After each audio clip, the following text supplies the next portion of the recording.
Así que si no queda bueno, voy a regrabar otra clase solo, ya explicando algunas cosas, más o menos me acuerdo lo que se conversó en esta clase, por si llega a quedar el archivo malo, ¿ya? O sea, eso es el resquemor mío con Meet. Ya. La unidad 2, chiquillos, tiene en la práctica 4 contenidos: tipo de vehículo, características técnicas, técnica de transporte y normativa asociada. Este 2.4 lo vamos a ir trabajando en el transcurso de esta sesión y la próxima, porque hay cosas que se van a compartir en este aspecto. Los tipos de vehículos, vamos a ver los principales, ¿ya? Y lo que son las características técnicas y técnicas de transporte también lo vamos a ver un poco más en específico la próxima semana también. La próxima semana vamos a hacer una dinámica un poco distinta. Ya vamos a trabajar, bueno, con la PPT en parte, pero después vamos a empezar a trabajar con ciertos equipos, como cama baja, un camión pluma, ¿ya? Un camión tanga, que es un camión en el fondo que uno deja como una especie de tolva para lo que es carga y descarga de materiales, por ejemplo, ¿ya? También tenemos que trabajar con grúa horquilla, traspaleta y a ver qué más. Y no, solamente con eso, ¿ya? Ah, y también tenemos que ver un tema con un camión aljibe, ¿ya? Que son las cosas puntuales que vamos a tener que ver, porque muchas veces las personas piensan, no, es que estoy conduciendo un camión, todos los camiones son iguales. O sea, el principio básico es transportar carga, y para eso un camión es igual que otro, bajo el concepto de carga. Ahora, ¿dónde vamos a tener las diferencias? Van a estar en los tipos de carga. O sea, ya que hay que ser a veces como bien cuadrado. Nosotros acá en el norte estamos muy acostumbrados a ver camiones que transportan material. Puede ser mineral, ripa, arena o algún estéril que no tenga nada, roca, etc. Pero, por ejemplo, más al sur, más para la quinta, es muy normal estar viendo camiones que transportan fruta, transportan verduras. Más al sur, camiones que transportan animales. Y un poquito más al sur, madera. Y ahí también vamos a tener distintos elementos, distintos riesgos asociados. No nos olvidemos de que los riesgos asociados al transporte siempre van a estar dependiendo de un par de factores. Pero un chiquitito. Con respecto, vamos a ver una cosita. Ya. Recuerden siempre que cuando vamos a hablar de riesgo en conducción, vamos a tener el conductor también como un elemento importante que va a generar riesgos y va a estar expuesto a riesgos, ¿ya? Él o los vehículos y los factores externos. Y el conducir siempre va a estar en este punto de acá. Pero el conducir también vamos a darnos cuenta que los riesgos también van a estar dados en este aspecto, en conducir, ¿ya? Algunas características puntuales. Muchas veces diferenciar el concepto peligro de riesgo en conducción es a veces algo complejo. No es tan sencillo diferenciarlo, ¿ya? Por eso uno se va dando cuenta que después ya tiene que darle una actividad o un nombre concreto, una actividad, para decir, este es mi peligro, y empiezo a ver todos los riesgos. Cuando empecemos a ver la unidad 3, nos vamos a dar cuenta de algo bien específico, de que lo que ya estemos haciendo va a ser mis riesgos. O sea, me explico. Los riesgos van a estar dados por el tipo de vehículo, pero el factor importante es el factor externo. Yo siempre he dicho que el factor externo va a empezar también a mandar y estar en algunos aspectos sobre el vehículo y sobre el conductor, ¿ya? Y eso, entendiéndolo, que el vehículo va a tener que tener ciertas respuestas. Y las respuestas vienen dadas, por ejemplo, a las distancias de frenado. No es lo mismo un vehículo sin carga que un vehículo con carga. Y también la misma estructura del vehículo me va a permitir poder transportar ciertos elementos, transportar ciertas cosas. Y ahí a veces ya empezamos a darnos cuenta de que el no tener consideración del vehículo y del factor externo va a ser algo bien complejo. Acá, por lo que es la parte clima, que es un factor súper importante como un factor externo, vamos a tener nosotros problemas básicamente en los veranos, y también muchas veces asociados en los inviernos, pero temprano en las mañanas, específicamente por el fenómeno de la famosa vaguada costera, que la vaguada costera es una neblina de origen costero, que eso se da mucho de la región segunda, tercera, cuarta y parte de la quinta región.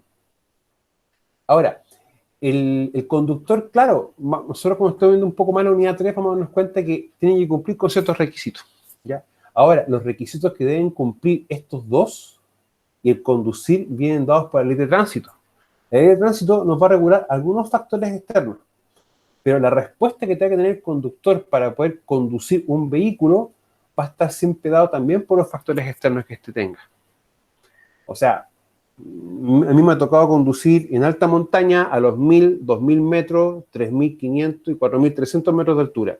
Y en subterránea me ha tocado estar conduciendo hasta 200, 300 metros bajo tierra. Y las formas de conducción son completamente distintas. O sea, la respuesta del vehículo. Los factores externos desde un punto de vista también van a regular o van a limitar la potencia de un vehículo, ¿ya? O sea, hay una máxima que por cada 1000 metros de altura se pierde un 10 o un 12% de la cilindrada de un vehículo. O sea, a los 1000 metros de altura, un vehículo de 3000 centímetros cúbicos va a tener una potencia entre 2700 y 2760 más o menos aproximado. Se pierden 300 cc. Y eso a medida que van pasando 1000 metros, ahí empieza a seguir bajando, bajando, bajando. Por eso es importante tomar esto en cuenta. Ahora, cuando empezamos a ver los tipos de vehículos, vamos a darnos cuenta que tenemos los vehículos para transporte, ya vehículos también para transporte que van a tener algunas diferenciaciones, y los vehículos relacionados también con lo que es el transporte de carga. Y acá vamos a darnos cuenta que uno va a empezar a reconocer bastantes malas prácticas, ¿ya? Que se empiezan muchas veces a desarrollar, pero no por un tema a ver, hay veces que hay que hacerlo como un poco más concreto. Hay veces que es por un tema de desconocimiento o por un tema de apuro. Muchas veces, y eso va a pasar mucho, mucho. A ver, hay un ejemplo bien concreto, que dejen ver si lo tengo acá a mano. Ya.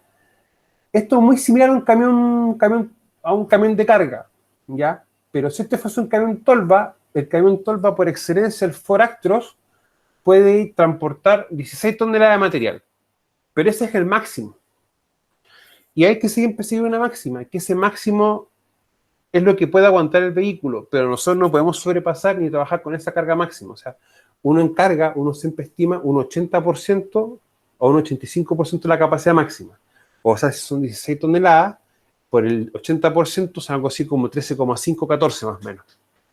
Y eso es lo máximo que yo puedo transportar, porque también debo dar cumplimiento desde un punto de vista a lo que me establece la ley de tránsito, que toda carga que yo esté transportando debe también estar cubierta con una malla y no debe estar esparciéndose o tirándose hacia el ambiente, para que pueda evitar generar un riesgo o generar un proyectil, por ejemplo, que impacte a otro vehículo. Por eso es importante también darnos cuenta de que los tipos de vehículos van a como normalizar o a regular ciertas situaciones que se deben estar considerando siempre. Ahora, bus autobús, minibús y bus urbano. Y también tenemos el bus interurbano, que vamos a tener también ciertas diferenciaciones, ¿ya? Vehículo de locomoción colectiva y también el vehículo para transporte escolar. El vehículo para transporte escolar, chiquillo, tiene siempre una diferenciación. Y esta es puntual, de que de marzo a diciembre se puede utilizar solamente para transportar niños a un colegio y de vuelta y para actividades extraprogramáticas, ¿ya? O sea, si algunos de ustedes tienen hijos y van, por ejemplo, a un parque o alguna cosa así, para eso puede servir un furgón escolar. Pero en las épocas de vacaciones, el furgón escolar perfectamente puede ser transporte o viajes turísticos, ¿ya? La misma ley permite aquello. Y en la práctica, nosotros también tenemos que tomar un tema de seguridad con respecto a esto, que el conductor y el vehículo estén inscritos en los respectivos registros. ¿Ya? Es para evitar alguna anomalía o algo que no corresponda. Y eso tiene que ser así, o sea, no queda discusión. Incluso es más, según a ustedes les toca, por ejemplo, asesorar un colegio, la primera recomendación que uno pide es que el colegio tenga un listado con todos los transportistas. Y ese tengan todas las células de conducir, los registros del conductor y también el registro del vehículo, ¿ya? Y eso siempre tiene que tenerse de esa forma. Y lo otro es por cada vehículo qué niño o qué estudiante va a estar en ese vehículo, ¿ya? Bueno, un poco más adelante vamos a ver, por ejemplo, en emergencia, o control de emergencia con una asignatura de nivel 210. Dentro de los protocolos de emergencia, uno debe tener en el listado de todos los estudiantes y todos los trabajadores también la enfermedad de base que pueda tener y el medicamento y las reacciones alérgicas a distintos medicamentos. En el caso de una respuesta de emergencia y un número de emergencia. Devolviéndonos un poquito a esto, el bus autobús es un vehículo a motor diseñado y equipado para el transporte de pasajeros y equipaje y que tiene 18 más asientos, incluyendo el del conductor. El minibús, bus de un piso de 12 y 17 asientos, incluyendo el del conductor. Y el bus urbano no va a tener una limitante de asientos y tampoco de capacidad de pasajeros y ni siquiera hace referencia al conductor, ¿ya? Porque por el tipo de vehículos se permite que vayan pasajeros de pie, ¿ya? Ahora, ¿por qué se versa así? Porque quizás el legislador piensa que el transporte o los accidentes en zonas urbanas son de menor cantidad, ¿ya? Miren, estadísticamente hablando, ocurre más accidentes los sábados que los viernes en las noches, por ejemplo. Pero los viernes ocurren más accidentes fatales en conducción, ¿ya? Y eso viene como una máxima que siempre ocurre. Ahora, este tema de bus urbano, ¿por qué queda así abierto? Porque las grandes ciudades, como por ejemplo Santiago o Valparaíso, están, por ejemplo, los trolebús y también los bus oruga, que son buses que permiten tener un largo mayor y transportar una gran cantidad de pasajeros. ¿Ya? Lo otro importante también entender de que el largo del bus, o sea, si uno lo empieza, por ejemplo, un poquito más adelante aparece, son los largos. O sea, un bus normal son 13 más o menos 13, 20 metros y un bus articulado 18 metros. Y uno se pregunta, ¿pero qué tiene que ver el largo de un bus? Ya, el largo de un bus va a tener que ver con varios factores. O sea, primero, la utilización de la vía. O sea, si empezamos a ver desde ese punto de vista, esta clase 2.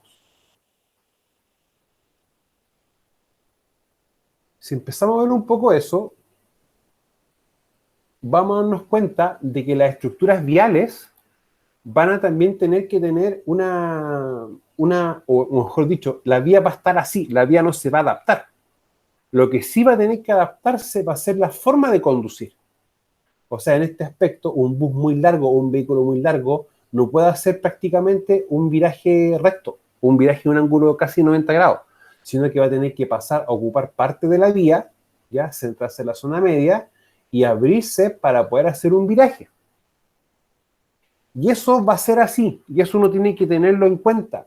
Y más en esta ciudad, en Copiapó, por ejemplo, en Serena y Coquimbo, que son ciudades donde el ángulo para realizar virajes es súper angosto. Es muy angosto, ¿ya? Y recuerden que la Serena es de 1500 y tanto, que se construyó, y las demás ciudades igual, más o menos. Recuerden que Serena tuvo un crecimiento, o sea, Serena sirvió como una ciudad de traspaso para ir al Virreinato de Perú. Entonces, en esa época que se diseñó Serena, que Serena se diseñó básicamente en función de un plano cuadrata, que está la plaza, estaba la iglesia, el edificio de gobernación, y a partir de eso, y algún par de casas de gente adinerada, empezó a desarrollarse, pero un plano cuadrata, ¿ya? Que es la típica construcción española, o el modelo de diseño español. Ahora, uno piensa que son cuadrados perfectos, pero en la práctica son prácticamente como especies de rombos, ¿ya? Eso, independiente que esa historia marcó y definió la forma de hacer ciudades en Chile. O sea, una carreta, aunque suene ridículo, puede circular fácilmente en estas calles de estas ciudades, pero vehículos muchas veces no. O sea, un vehículo normal puede tener un largo de 3 metros, y incluso un vehículo de ese tipo tiene que a veces abrirse un poco para hacer un viraje. Ahora, ¿por qué nos detenemos un poco en esto? Porque estos tipos de vehículos, quizás, cuando tengan que hacer virajes dentro de ciudades, no solamente van a usar parte de la vía, sino que también parte de la acera, por su largo. Y de ahí que por estas características técnicas exista en muchas ciudades la prohibición de ingreso de vehículos sobre un peso y de ciertas características a los centros urbanos, ¿ya? Para no poder complejizar ni reducir la circulación de las personas. Ahora, cuando uno entiende eso, uno se va a dar cuenta de que el tipo de vehículo va a tener no solamente riesgos asociados por su tamaño, sino que también por el uso de la vía. Y eso hay que tenerlo así de claro. Cuando ya empezamos a ver un poco los otros tipos de vehículos que existen, tenemos bus interurbano, que es un bus diseñado y equipado para transporte interurbano, o sea, entre regiones, ¿ya? Y no tiene espacio especial para pasajeros de pie. Y esto viene dado siempre en dos funciones. Primero, es por el tiempo de viaje, porque por lo general se va a considerar sobre 45 minutos, una hora, y también por el nivel de riesgo que tiene.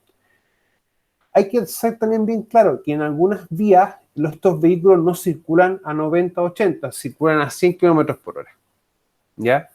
Y uno como conductor muchas veces le ha tocado intentar sobrepasar un bus y es prácticamente imposible a veces, por las velocidades que llegan a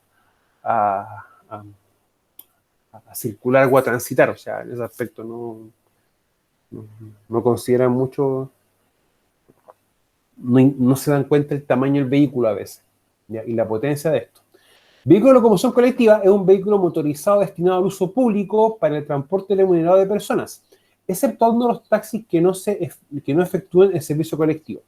Ya. Cuando uno habla, por ejemplo, de un vehículo de locomoción colectiva, en la práctica este vehículo va a tener una diferencia de un vehículo para uso normal, como por ejemplo un vehículo para uso de casa o de una persona. Si, por ejemplo, un pasajero en un vehículo de locomoción colectiva no está utilizando el cinturón de seguridad, la infracción se le cursa a él. Distinto es el caso de si uno está trabajando o uno está en su vehículo personal y es fiscalizado tanto por carabineros como por personal municipal o transporte, y uno está utilizando el cinturón de seguridad o un pasajero.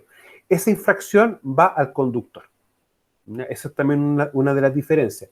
Y la otra diferencia también que existe es en los elementos y los complementos que tiene que tener el vehículo. O sea, un vehículo de locomoción colectiva, por ejemplo, tiene que tener cuña. Ya, cosa que no los vehículos para uso civil lo van a tener a veces. Ahora, en relación también con los vehículos, tenemos vehículos de carga, camión y tractocamión, ya que son tres diferencias que siempre van a darse o van a existir. ¿Ya? Ahora, uno siempre dice, un camión. No, no es así. O sea, legalmente hablando van a haber diferencias. Vehículo de carga es un vehículo a motor que por su diseño y equipo está destinado al transporte de carga y puede arrastrar un remolque o un semirremolque. O sea, y el remolque, chiquillos, vamos a entender nosotros por remolque algo como esto. ¿Ya? O sea, un remolque no es lo mismo, por ejemplo, que una cama baja. Denme un minutito, chiquillos.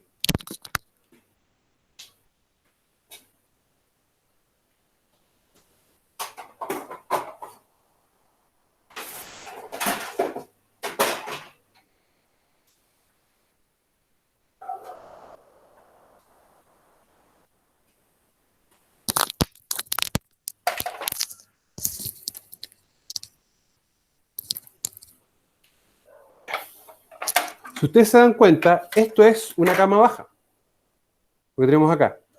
¿Qué punto en común va a tener el sistema de acople que tenga, por ejemplo, algo que es al tractocamión? ¿Ya? En este caso, cuando tenemos un remolque, un semirremolque, el sistema de enganche al camión es distinto, ¿ya? Ahora, si ustedes se dan cuenta, este va a tener unas características distintas a un remolque, un semirremolque, ¿ya? Y esto está en función también de lo que va a transportar. Y vamos a tener también varias diferencias y varias malas prácticas que vamos a empezar a trabajar más en la clase 2. Ahora, lo principal del vehículo de carga es que en sí, en su estructura, tiene algo para poder transportar, ¿ya? Y en algunas partes dicen tanga, otros dicen batea, otros dicen tolva, ¿ya? Lamentablemente a veces en el transporte hay mucha jerga. Por ejemplo, al remolque o al semirremolque le dicen el acoplado, ¿ya? Y eso es un tema también que hay que tenerlo como bien claro. Uno le da un nombre y a veces tiene otro nombre, ¿ya? Eso es así.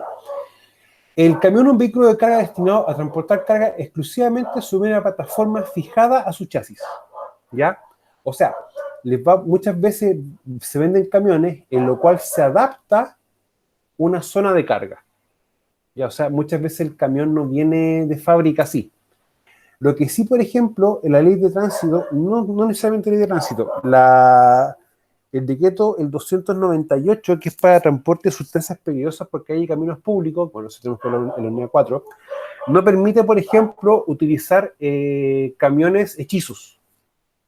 Camión hechizo, ¿qué significa? En la época de los 90, bueno, ya tengo 36 ya, en esa época era muy normal que cuando un viejito quería comprarse un camión no lo comprara nuevo, sino que iba a Iquique, compraba un motor, compraba un chasis de otro camión y la cabina de otro camión y armaban un camión armado, ¿ya?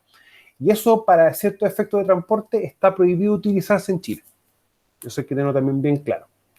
Y el tractocamión va a ser un vehículo a motor diseñado y equipado para arrastrar un semi-remolque, ¿ya? Y ahí vamos a ver la próxima semana una de las estructuras principales que es para que se pueda producir el enganche del semi-remolque al mismo tractocamión, ¿ya? Ahora, hay que entender también que entre más cosas, por ejemplo, el vehículo de carga va a arrastrar algo y el tractocamión también va a arrastrar algo. En pendientes ascendentes, eso tiene una implicancia, que se requiere más energía para poder arrastrar el vehículo, o arrastrar la carga, mejor dicho. Pero en pendientes descendentes vamos a tener un problema. Va a ser más complejo que el vehículo pueda frenar, porque la carga va a arrastrar o va a más que arrastrar. Claro, va a ser en el fondo que la velocidad de frenado sea mucho más lenta. ¿Ya? Hay un concepto que hay que tener bien claro. Un vehículo, un sedán, un vehículo, por ejemplo, como un Nissan B16, si va a 100 kilómetros por hora, en 60 metros puede quedar detenido. 60, 70 metros, quizás un poquito más.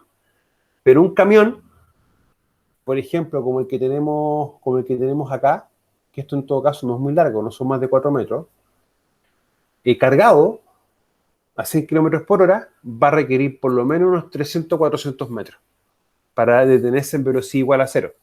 Y eso es cuando la calzada está seca, ¿ya? O sea, en ese aspecto, el factor externo, estamos trabajando a una temperatura normal como lo que tenemos ahora. Pero si esto fuese con calzada húmeda, el vehículo, el Nissan B16, va a requerir de 90, por ejemplo, a 140 metros. Aumenta la distancia de frenado. Y un camión cargado no van a ser 400, van a incluso ser hasta 800, 900 metros para que pueda frenarse. Por eso es importante entender eso, que el conductor va a estar también sometido a factores externos que van a estar modificando la conducción de los otros vehículos que están en la vía. Por eso es muy importante que cuando uno tenga que hacer las distintas capacitaciones de control de riesgos, ojo, de control de riesgo en conducción, uno tiene que tener claras estas cosas. Nosotros no somos quien para decirle a un trabajador o a un conductor, oye, este camión tienes que operarlo de esta manera. Hay una parte técnica de conducción que nosotros no manejamos, porque no somos conductores y tampoco estamos habilitados para ese efecto.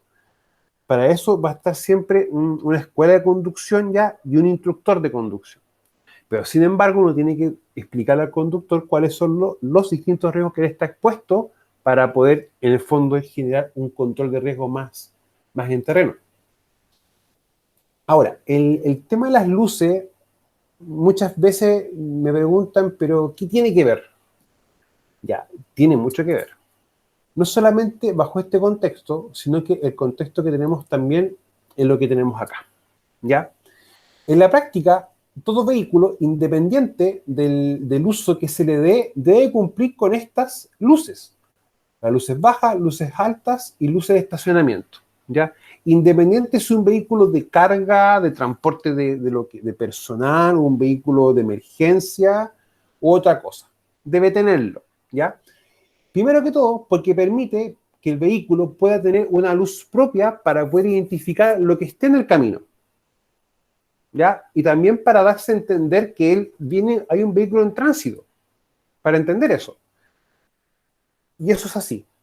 Ahora, las luces bajas siempre se van a proyectar hacia adelante en una distancia menos, igual o inferior a 50 metros y la luz alta menor o inferior a 150 metros. ¿Ya? O sea, Eso es lo que se proyecta el haz luminoso desde el vehículo hacia adelante. Cuando estemos trabajando un poco más en la unidad 3, nos vamos a dar cuenta que van a haber ciertos factores que van a modificar este funcionamiento o la percepción del conductor hacia adelante, y es las velocidades. Y la velocidad empieza a generar un efecto túnel, que en el fondo, en vez de tu visión tener un ángulo más o menos así, que son de 180 grados, o sea, no 180, pero es como que tú tuvieses un ángulo de 180 y te comes 20 grados por cada uno, es tu visión normal. Pero ya cuando empieza a aumentar la velocidad, empieza un efecto túnel y te corta el ángulo de visión. Y eso también empieza a ver un juego con las luces. La luz de estacionamiento es luz continua e intermitente que permite identificar un vehículo estacionado. ¿Ya? Y en carretera, cuando uno ve eso, es porque un vehículo o está estacionado o está también estando en una situación de emergencia. Y uno se pregunta, pero para eso están los triángulos. Ya. Los triángulos tienen que estar a 50 metros del vehículo para que entre 100 y 120 pueda ser visible que hay alguien en un pane, un problema mecánico. Ya. Pero sin embargo, acá en Chile lo colocan a 2-3 metros del vehículo porque si no se los pueden robar. Y acá hay un tema también de mala cultura que se tenga. Nuestra cultura como conductores no es buena, o sea, no es buena. Y uno en Sudamérica se queja de que otros conductores son malos, son igual de malos que nosotros. O sea, pero el respeto por la parte de cultura de tránsito no es muy buena, que digamos. Ahora, lo otro importante es el tacógrafo. ¿Ya? Que es dispositivo que permite registrar datos generales de la marcha del vehículo, como velocidad, distancias recorridas y los tiempos de conducción y descanso del conductor. En el video les comentaba un tema de que esto puede tener dos formas. Hay un tacógrafo que es como el que está acá, que este es como digital análogo. Acá internamente tiene como una especie de disco de papel. Y ese disco va a tener siempre cierta información. Ahora hay unos más actualizados que son prácticamente 100% digital y trabajan con un sistema de GPS. ¿Tienen ambos la misma validez? La tienen. Hay una infracción que es, por ejemplo, cuando el conductor no lo enciende, no hay datos registrados, y la otra también es cuando esto está adulterado. ¿Por qué se está haciendo ahora con un sistema de GPS? Porque eso tiene un sistema remoto, que tú, como funcionan con un sistema GPS RM, que mismo, a ver, ustedes son más chicos, muchos son más chicos que yo. La telefonía celular, antiguamente, no tenía ni la 1, ni la 2, 3 o 4G. Uno funcionaba con SMS. Y de hecho se me está cayendo el carnet ya a nivel yo, ya el carnet ya está por caldera ya. Y la telefonía funciona con ese sistema GPRSM, que en el fondo es como una señal de radio. Y eso es lo que se utiliza para un sistema GPS. Ya, por lo tanto, si muchas veces no hay una conexión de internet, sí vamos a tener ese tipo de ancho de banda, que es el ancho de banda que transmite la voz, cuando uno hace una llamada normal, y que tiene un ancho de cobertura más grande. Por eso se utiliza ese medio también como un complemento para poder tener una localización también de los vehículos, ¿ya? Y eso es importante. Si nos da el tiempo, vamos a empezar a trabajar con un estándar de control de fatalidades de Codelco, ¿ya? El SF3 y el SF4, si mi memoria no falla. Ambos estándares van a dar ciertas características técnicas que deben tener los vehículos. En minería, uno va a trabajar siempre con dos contextos de vehículos, con los vehículos livianos y el vehículo pesado. Y el vehículo liviano hace referencia a las camionetas, por ejemplo, incluso hasta los minibús, o un vehículo como esto que está acá, ¿ya? Y uno, ¿qué puede hacer? Puede tener también un control de ruta o un control de gestión de los vehículos. Yo que hacía en faena, para poder cumplir con esto, tenía acceso a los GPS de las camionetas en algunas empresas. Entonces uno verificaba, por ejemplo, a ciertas horas del día que están usando los vehículos, dónde estaban y las velocidades. ¿Ya? ¿Para qué? Para después tener que ver una posible sanción administrativa, porque un conductor estaba circulando a exceso de velocidad en una vía que no estaba permitido. ¿Ya? O ver cuál fue el motivo de aquello también. Eso para tenerlo bien claro. Ahora, y esto es súper normal, que los viejitos se olviden de encender el tacógrafo. ¿Ya? Es muy normal eso, y es muy normal que tengan infracciones para aquello. Y un viejito con una infracción no va a tener su licencia en mano. ¿Y por qué le hago referencia a eso? Porque en minería, para tú poder conducir, tienes que, tu licencia interna, que en el fondo te valida para poder conducir una faena, tiene que siempre estar con tu licencia de conducir, la licencia municipal. Entonces, si el viejito está con su licencia retenida producto de una infracción, él técnicamente no puede conducir en faena. ¿Ya? Por eso es importante mantener siempre un control de licencia. Uno como experto en prevención que siempre debe tener en mente es, tengo 10 conductores, por favor necesito sus 10 licencias para tener copia de las licencias y tener un registro con la clase de la licencia y con el vencimiento. ¿Para qué? Para que el viejito 2 o 3 meses antes empiece a hacer el trámite de la renovación de licencia y así no tenga licencia vencida y él no pueda no conducir porque tenga su licencia vencida. Es importante nosotros siempre mantener ese control de registro. Lo otro importante son los tiempos de conducción y descanso del conductor. El Código del Trabajo lo define así, ya define que el conductor tiene que, para ciertos tramos urbanos o interurbanos, puede conducir hasta cierta cantidad de horas y tiene que tener hasta cierta cantidad de horas de descanso, ya que son, en mi memoria en este momento no me acuerdo del dato duro específico de aquello. Bueno, el remolque o semirremolque diseñado para acoplarse a un tractocamión, de forma que transfiere a este una parte importante de su peso total. Y el vehículo de emergencia, ya que los vehículos de emergencia chiquillos básicamente son carabineros, ambulancia, bomberos, investigación, o PDI, ¿ya? Y uno siempre habla como del ABC de la emergencia, ambulancia, bombero, carabinero, y el último que es PDI también. Cuando tú ves un vehículo como esto, sin su baliza encendida o su sirena, es un vehículo que tiene las mismas obligaciones que un vehículo normal. O sea, tiene que respetar señal del pares, del paso, tránsito, todo normal. Pero cuando ya ellos tienen encendida su baliza o su luz, y está en un vehículo que está en un carácter de urgencia. Un vehículo de emergencia que está en un carácter de urgencia. Y eso va a darle ciertas facilidades en el no cumplimiento, por ejemplo, del tránsito, o que uno también dé facilidad. O sea, yo como conductor tengo luz verde para circular y veo un vehículo que está en estas características, la ley me permite que yo no inicie mi paso para facilitar la circulación de aquellos. Pero, por ejemplo, ellos si se van acercando un disco paro, un ceder el paso, o un disco paro luz roja, que te dicen en el fondo que tú tienes que parar, te paras y te detienes.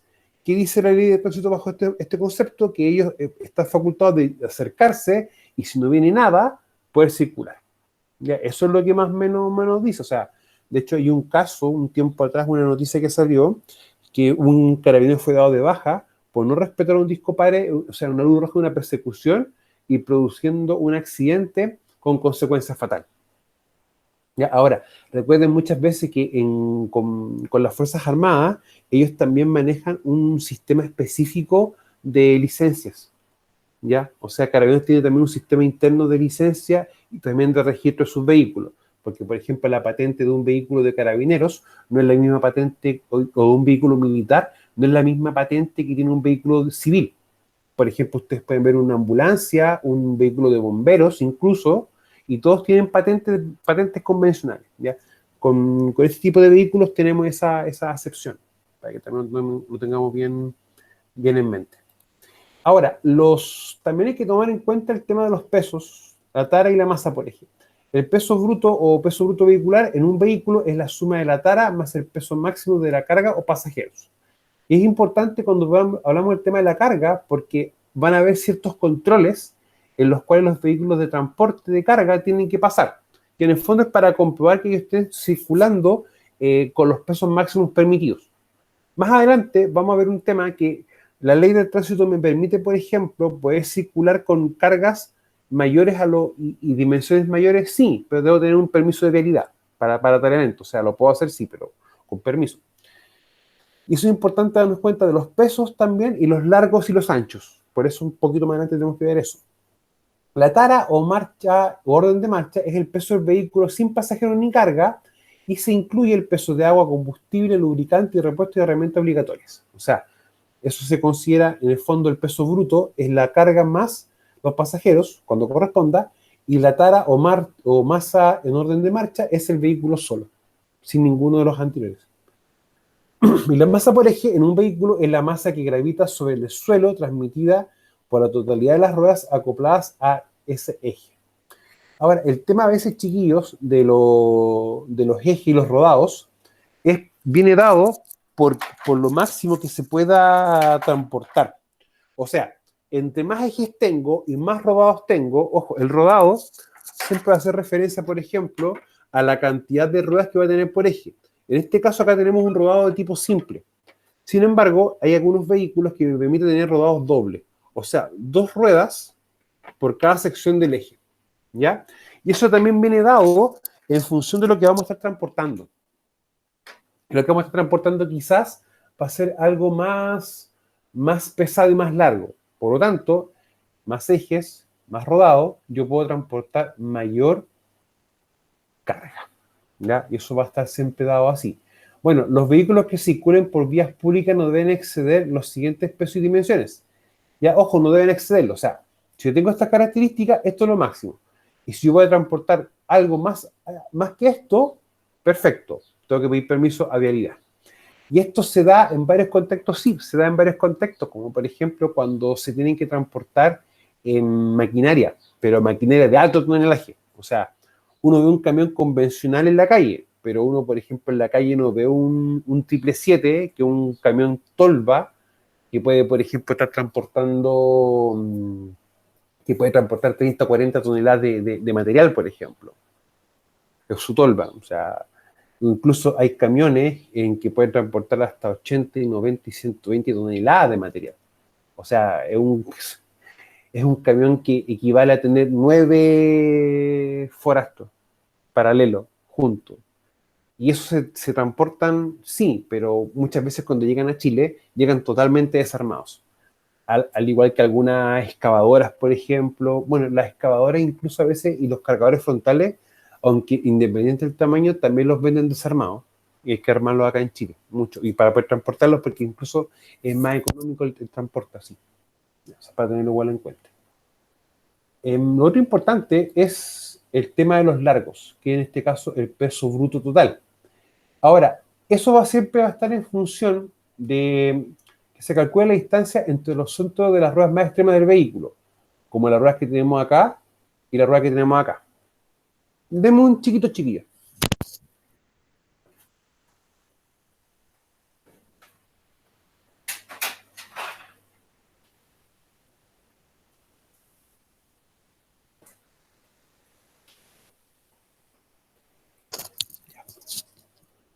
Esto que tengo acá es un tracto de camión, lo que está acá. Las ruedas delanteras van a ser siempre las ruedas direccionales y las ruedas traseras, por lo general la que está acá, va a ser la rueda traccional, que en el fondo va a ser la que genera la energía para que el vehículo se desplace. Y en muchos casos estas ruedas van a estar un poco más bajo, ¿ya? ¿Para qué? Para cuando, o sea, van a estar subidas, cosa de cuando el vehículo requiera poder transportar más masa, se van a bajar, ¿ya? Ahora, ¿por qué le hago mención a esto?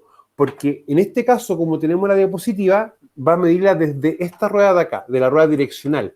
Ahora, si ustedes se dan cuenta, la rueda direccional tiene un rodado simple, pero la rueda traccional tiene rodados, perdón, la rueda direccional tiene un rodado simple y la rueda traccional tiene un rodado doble. O sea, va a tener 2 neumáticos por eje. Ahora, ¿esto por qué es importante, chiquillos? Porque nos va a permitir también empezar a darnos cuenta de que entre más largo tengo entre la rueda direccional, que en el fondo permite que el vehículo pueda estar tanto a la izquierda como a la derecha, ¿ya? Desde ese punto hasta la última rueda de acá va a ser el largo. Y entre más largo yo puedo transportar más carga. Ahora, los pesos máximos permitidos son controlados por el Ministerio de Obras Públicas MOP en plazas de pesajes fijas o móviles, donde el control es obligatorio. O sea, vehículo de carga que transita tiene que sí o sí pasar por las plazas de pesaje. Y a veces uno siempre ve una figura de que un vehículo pasa de largo por una plaza de peaje y de repente es fiscalizado por un vehículo o por Carabineros en este caso, o también puede ser por el Ministerio de Transporte, ¿ya? Porque quizás no ha hecho este pesaje. Ahora, con las dimensiones vamos a tener siempre los anchos y los altos, ¿ya? El ancho en un camión de carga como el que tenemos acá va a ser siempre 2,60 metros, ¿ya? Pero ojo, se va a considerar solamente esta estructura, no se va a considerar los espejos o el soporte de los espejos, no lo va a hacer, bajo ningún punto de vista. Y la altura máxima con o sin carga son 4,20 metros, exceptuando los vehículos para transporte de vehículos, ya que es algo más o menos como lo que tenemos en la figura de acá, ¿ya? O sea, para esto, máximo son 4,30 metros. Y uno se pregunta, ¿y qué tiene que ver la altura de esto? Tiene mucho que ver, porque lamentablemente, nosotros cuando empezamos a ver la clase 1, vimos el concepto de berma, que berma es la faja lateral a la vía adyacente, ¿ya? Y que puede ser cementada o de otro material. Y eso no está regulado el ancho, ¿ya? Y tampoco está regulado el material. Y acá también tenemos algo similar, porque va a ocurrir que muchas veces no está reglamentado las alturas mínimas y máximas para un puente, por ejemplo, un paso de tren o un paso sobre nivel, sobre una vía. Lo que sí está reglamentado es que tiene que haber una leyenda o una placa con la altura máxima. ¿Y eso en qué implica? De que nosotros también tenemos que a veces hacer cierto análisis de las rutas para ver cuál es la ruta más óptima para que un vehículo pueda transitar sin tener que tener ese inconveniente. ¿Ya? Y también se lo mencioné en el video, que a mí también me ha tocado verlo, que es en el caso del Puente Brasil. En el Puente Brasil, lamentablemente, me ha tocado ver varias veces camiones de carga que están transitando sin cumplir con esas características, o sea, son más altos en realidad, una altura mayor, y al tratar de transitar bajo el puente, han sido impactados. Entonces ahí me ha tocado ver eso varias veces, y claro, de verdad varias veces me ha tocado ver eso. Los largos van a ir variando desde un bus articulado, y los camiones y el remolque, o semi-remolque como lo que tenemos acá, ¿ya? Y esos van a ser siempre variables, o sea, siempre van a ser como hasta estas distancias. Lo importante de esto es que entender que el alto del vehículo y lo que es el largo va también a modificar el tema de los virajes, ¿ya? De los virajes y eso. Hay un tema muchas veces que no me lo han preguntado ustedes, pero me lo han preguntado sí, otros compañeros suyos en otros cursos que he hecho, y también cuando era relator, cuando trabajaba como en la escuela de conductores. Es qué pasa con las cargas. O sea, cuando tenemos un vehículo como esto, no es lo mismo estar transportando la carga al medio, la carga acá al lado de prácticamente la cabina, y que la parte trasera. ¿Ya? No es lo mismo. Como tampoco va a ser lo mismo cuando uno conduce un vehículo personal con uno solo, que con 4 pasajeros y más carga, como bolsos, ropa y cosas así. ¿Y por qué se los digo? Porque va cambiando los centros de gravedad o los centros de respuesta del vehículo. Ya, o sea, el vehículo muchas veces, cuando uno anda, por ejemplo, en la calle y ve un vehículo tuneado, que le modifican las ruedas, lo achatan mal, le colocan luces, uno no sabe si un vehículo o un objeto no identificado. Y cuando se hace ese ejercicio, eh, se está modificando la respuesta que tenga el vehículo ante un accidente, por ejemplo. Ya, o sea, los vehículos, si uno empieza a ver las características técnicas, te va a decir, para la rueda, que ojo, la rueda es la llanta más el neumático, el vehículo puede soportar, por ejemplo, hasta tantas pulgadas, ¿ya? Y ahí uno tiene que darse cuenta de que es importante no modificar vehículos, ya bajo ese punto de vista. Lo mismo, por ejemplo, que los buses, o sea, un bus no es lo mismo cuando transita vacío que cuando va transitándose lleno de personas, ¿ya? Al igual que, por ejemplo, los vehículos de carga, ¿ya? Cuando uno está transportando agua, por ejemplo, el agua se va a comportar siempre como una carga viva. O sea, si, por ejemplo, esto fuese una tolva, el agua cuando va el vehículo subiendo va siempre a tender a estar en la parte trasera, pero cuando va bajando va a estar siempre tendiente en la parte delantera. Por lo tanto, en uno va a tener que tener fuerza para subir y después va a tener mucha fuerza para bajar. Y eso implica también el uso y manejo de frenos. Los semirremolques, exceptuando los que transportan vehículos, ya tienen que tener máximo este metraje y máximo este metraje cuando transporta vehículos, ¿ya? Y el tractocamión con semirremolque, esta cantidad y un remolque o con cualquier otra combinación, que en el fondo es un camión que está hecho para poder tirar otro remolque, no puede soportar o tiene que tener esta distancia máxima, ¿ya? Ahora, ¿qué es lo importante a veces? Es cuando en casos excepcionales, por ejemplo, cargas indivisibles, como por ejemplo la tolva de un camión, ¿ya? O cosas así, la dirección de vialidad puede utilizar transportes que sobrepasen estos pesos y dimensiones máximos, con las precauciones de cada caso se dispongan y comunicando el hecho oportunamente a Carabineros de Chile. ¿Y eso qué tiene que ver a veces? Ya.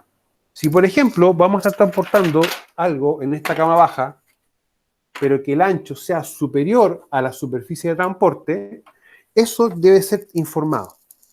Y eso que implica que quizás el uso de la vía va a ser distinto. No vamos a estar utilizando, por ejemplo, esta sola pista, quizás las dos pistas, en el caso de que fuese una carretera, por ejemplo. Y eso que va a implicar que vamos a tener que tener un sistema de escolta. O sea, un vehículo adelante y un vehículo atrás, que eso se llama escolta cerrada, y hay veces que uno solamente ve un vehículo adelante, que es una escolta abierta. Y hay un tercer concepto que es la escolta, pero con una escolta de avance. O sea que tengo una camioneta más adelante que está visualizando las condiciones del camino y está comunicándose radialmente con los vehículos que van transportando, ya para avisar ciertas modificaciones y condiciones que tengan que tener atención en la vía. Y eso es un tema, ojo, eso es un tema bien, bien complicado. Ya, o sea, a veces uno como experto en prevención uno tiene que tener claro eso. Las escoltas siempre son privadas, tú tienes que pagar por ello, ¿ya?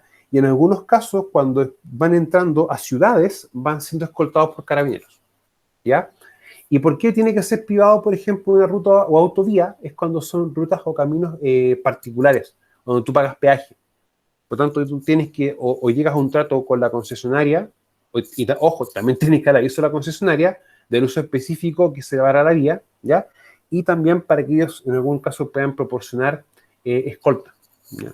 Porque hay que entender de que no es normal para uno como conductor ver, por ejemplo, que están transportando una carga muy, muy gigante, ¿ya? O que está usándose un ancho mayor a la vía, que tengan que tenerse en ese contexto. Las luces y señales para los vehículos que según su tipo y clase deben estar provistos de los siguientes focos: vehículos motorizados de 4 o más ruedas, ¿ya? Parte delantera y parte trasera, que independiente si es para un camión, una ambulancia, un bus, una camioneta o otro vehículo, tiene que cumplir siempre con esto, con esta característica, ¿ya? Dos focos que permitan proyectar luces bajas y altas, y dos luces de estacionamiento y luces estudiantes de viraje. Y acá me detengo un poquito.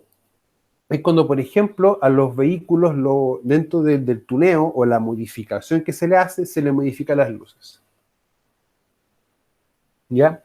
Y ocupan, no, es que vamos a ocupar una luz de xenón que tiene tantos lux y que la cacha y la espada que se les ocurra, porque a veces cada vez inventan más cosas. Y eso tiene un inconveniente para uno como conductor. Ojo, que uno cuando se enfrenta a un vehículo como esto. Porque ¿qué pasa? Que el vehículo, cuando le van colocando las luces, muchas veces no respetan las alturas y los ángulos. Y a veces coloca una luz baja, un poquito más alto, o con un ángulo distinto, y va a proyectar más hacia adelante. Y eso va a producir un efecto en el conductor que es un encandilamiento.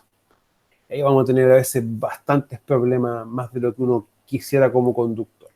Y las luces traseras son dos luces de estacionamiento, dos luces estudiantes de viraje, y dos luces de freno y dos luces de retroceso. Dos luces rojas fijas y una luz que ilumine la placa patente, ¿ya? Bueno, la tercera luz de freno, que fue un tema que se empezó ya a aplicar más en Chile a partir del año 90 y tanto, 94 parece, ¿ya? Fue casi muy temporal con el concepto del airbag, por ejemplo. El airbag está como un elemento obligatorio en Chile no hace muchos años, y en la época de los 90 y los 2000 era considerado un elemento de lujo, ¿ya? Bueno, si ustedes me preguntan, cuando estemos viendo otro elemento más, en la unidad 3, tenemos que ver, por ejemplo, los elementos de seguridad de los vehículos. Y claro, uno empieza a definir los elementos activos y pasivos de los vehículos, ¿ya? Que en el fondo permiten dar información a los demás conductores, y en el caso del accidente, dar cierta seguridad a los conductores. El airbag, bueno, lo vamos a comenzar en su momento. Yo siempre soy partidario de que el airbag esté, pero que funcione muy bien el apoyacabezas, en este caso, y el cinturón de seguridad. Porque el airbag eh, es algo más o menos como esto, como un teléfono, ¿ya? Un poquito más ancho, quizás más larguito, más ancho. Y que cuando sufre un impacto, el vehículo, no necesariamente se va a activar. O sea, un airbag se puede activar hasta cuando tú chocas un parachoque o chocas un vehículo a baja velocidad o una bicicleta o te llega un pelotazo justo en el sensor. Y el airbag hay que entender algo, que en milésimas de segundo, algo que está así, queda en un globo. El impacto que sufre la persona con un airbag, hay que entender que el airbag cuando se activa es lo mismo que cuando se dispara una pistola. Y en milésimas de segundo se genera una fuerza gigantesca para que esto se expanda y se expande en un globo.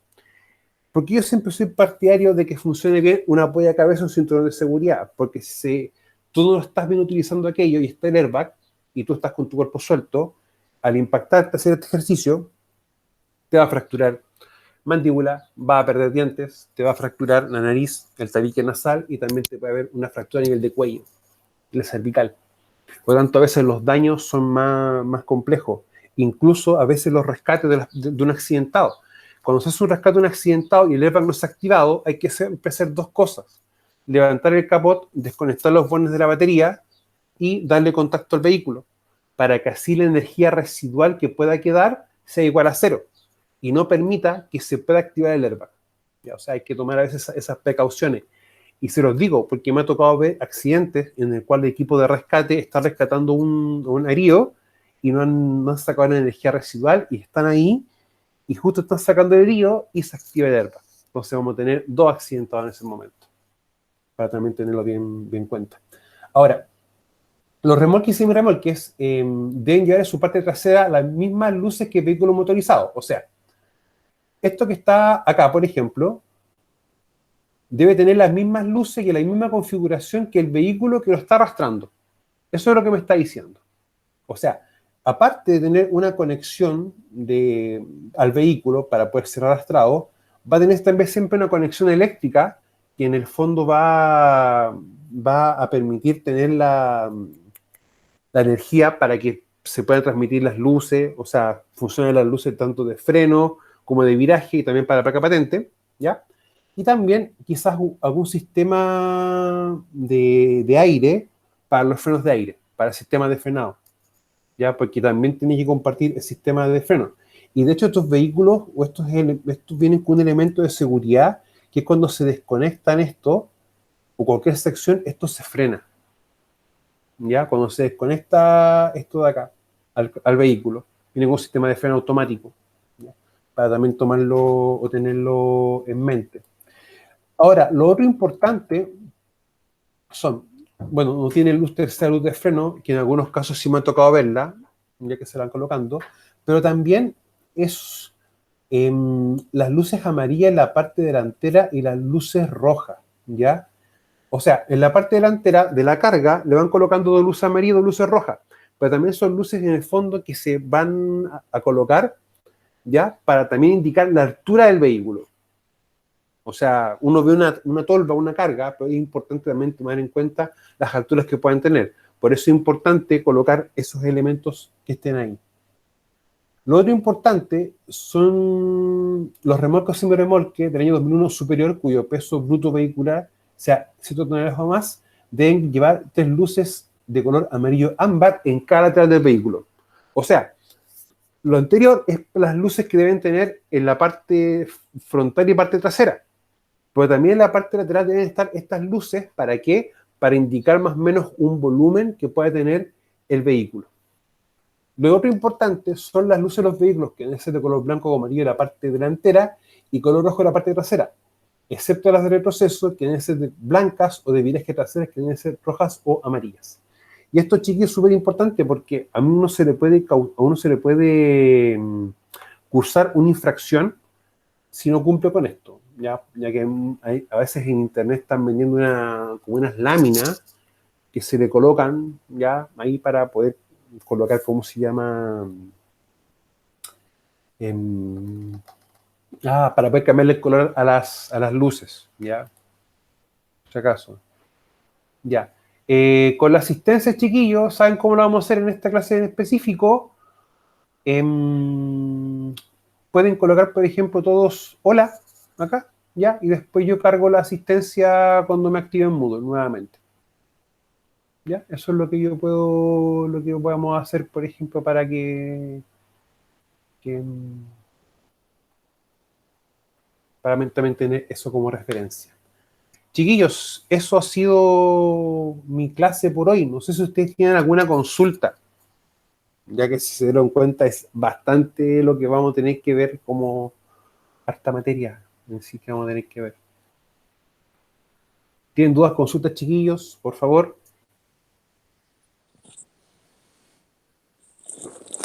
Profe, Dígame.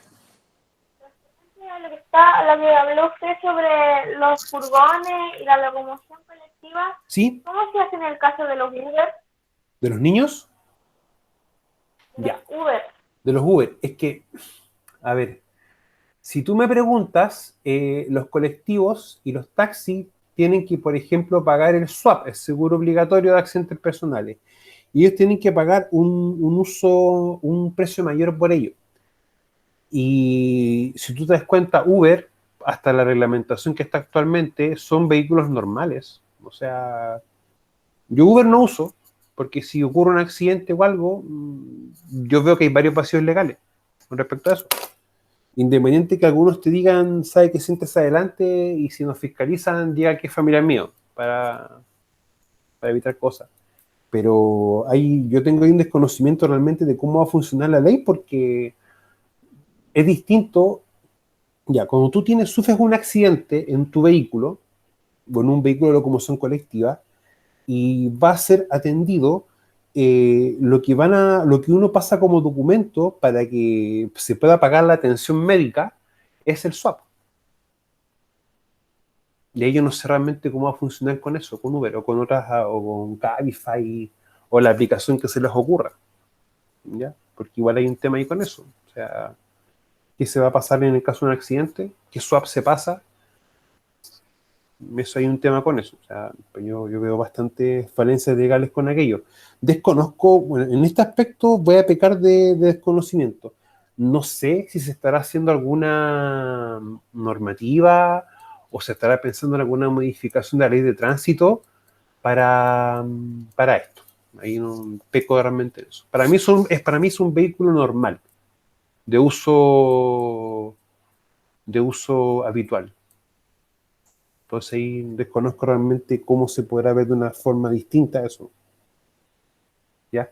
Recuerden, chiquillos, que los vehículos de locomoción colectiva también uno nos va a reconocer fácilmente por el color de la placa patente. ¿Ya?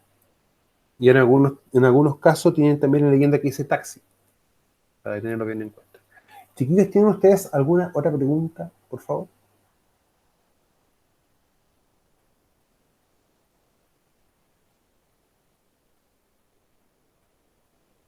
¿No? Una consulta, profesor. Dígame, Daniel. Bueno, el tema de carga, o sea, cuando uno lleva un carrito, se puede decir, ¿Un las carro luces arrastre? amarillas, ¿Mm? claro, ¿tiene que ser intermitente o fija nomás? Tienen Que que ser no, las no, mismas. Tienen que ser las mismas. ya no intermitente, sí que prenda y apaguen. O sea, lo que pasa es que, por ejemplo, ya, dame un segundito, te voy a mostrar una cosa en específico, pero un poquito. Ya.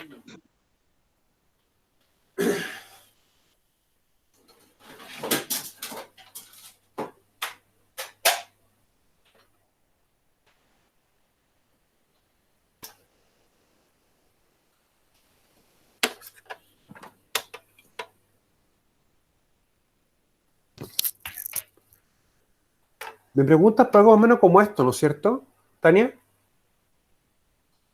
Sí, Sí, ya. Estos famosos carros de arrastre, ¿ya? Que se permiten hechizos, pero después hay que registrarlo, también tienen su placa patente. Esto no las trae, ¿ya? Pero lo ideal es que siempre traigan las mismas luces que el vehículo que lo está tirando. Porque si tú vas acá y detrás de un vehículo como de esto, mejor dicho, ¿tú cómo sabes qué movimiento va a hacer el vehículo? Si esto va a doblar a la izquierda o a la derecha, por ejemplo, dobla a un lado o al otro, ¿ya? O va a frenar. Por eso es importante que tengan siempre las mismas luces, ¿ya? Y de hecho siempre se le hace una conexión. Bueno, es que esto no lo trae acá. Bueno, no es para ese ejercicio en realidad esto. Pero es más o menos eso, o sea, deben tener las mismas luces, exactamente las mismas luces. De retroceso, ¿ya? Iluminando la placa patente, de frenado y de viraje. Nunca olviden de que si un conductor enciende la luz de viraje para la derecha o la izquierda, no es que va a virar de inmediato, ¿ya? O sea, es lo que está señalando, es la intención de realizar un viraje lo más próximo sea posible. No sé, Tania, si respondí su pregunta. Sí, sí, profe. ¿Alguien más, chiquillos? ¿Tiene alguna otra consulta?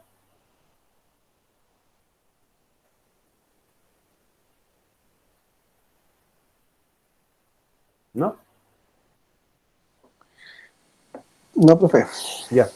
Ya, chiquillos. Entonces, nos vemos mañana a las 15:30 en la segunda parte de higiene industrial. ¿Ya? Ahí les voy a enviar, chiquillos, el enlace por Zoom nomás. ¿Ya? Así que ya cuando lo tengamos habilitado Moodle la próxima semana, les voy a subir también los videos de las clases que hemos hecho de esta forma. Ya, chiquillos, que tengan muy buen día. Cuídense mucho. Igual. Chao, chao. Chao. Chao, profe. Chao. Hasta luego.